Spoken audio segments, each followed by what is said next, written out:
Hi, this is Bridget with Life on Spectrum, and for this episode I'm going to be talking about the rights and obligations of the IEP. Now, depending on what state you're in, these rights and obligations can be throughout the different parts of the IEP. But generally speaking, there are 8 sections of the IEP, and this is the extra stuff about the federal laws and things that you must make sure that they are in the IEP. Generally, the form is a standard form, and the standard form automatically has these sections in it, but I want you to be aware of what they are. First and foremost, you should always look at the front page of the IEP. Generally, this is the same in any state or any school district, but you must make sure that your address, your student's date of birth, age, and also the date of the meeting is correct on the front page. Also make sure that the cell phones, telephone numbers, and work phones and the home numbers are correct, because these are usually the numbers that they'll call you if there is an emergency. If they're incorrect, this is a great time to mention or point out at the meeting, and they usually will change it for you through administration. The next part of the IEP that's important is the 10-day waiver section. The 10-day waiver section is only good and only needs to be marked off for those years of the evaluation. Remember, an evaluation is done every 2 or 3 years depending on your student's disability.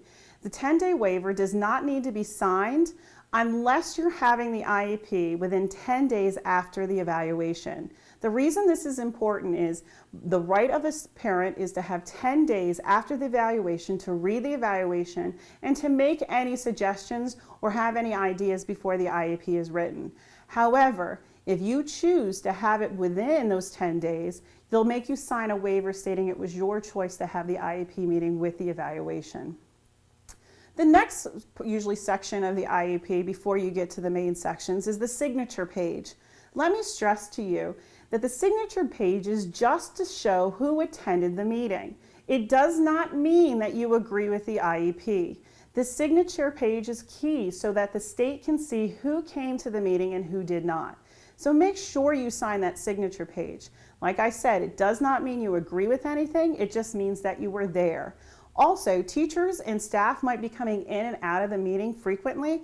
Make sure they sign that so you have a document stating that who came to your son or daughter's IEP meeting. Another part of the rights and obligations sections within the IEP is the transfer of rights. Transfer of rights actually does not happen until after the age of 18.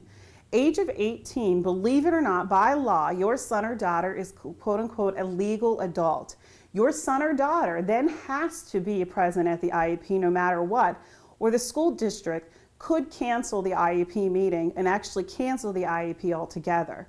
I know this is frustrating, but unless you claim them as non-competent or whatever the case may be, your son or daughter has to be there at 18, and the transfer of rights is actually specified in the IEP somewhere stating this, so it protects the school district of understanding why this will happen at age 18. The other part that needs to be in the IEP is the procedural safeguard notice. The procedural safeguard notice should actually be given to you every year or every IEP meeting they have. You can accept it if you would like, or you can say that you have enough copies. The procedural safeguard notice is actually a booklet of all the laws and rights as a parent that you have for the school district and also your child. You can also read it if you would like, but it's about generally 40 to 50 pages long. And you can also get an advocate to help you read through it if you need to, but you can also read through it independently and then actually ask questions to your administrator or the special education supervisor or teacher. But they will make you sign the IEP stating that you received one every time at the IEP meeting. This is important for them because it protects them. They gave you your rights as an adult or guardian or parent of a student with special needs. The other thing that is also specified somewhere on the IEP is the medical assistance billing notice. By federal law now, school districts can actually bill the medical assistance for different services.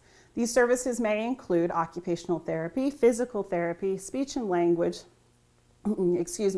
or anything along those lines that may help your son or daughter on the autism spectrum. Now, it does not mean that they'll just charge them for anything.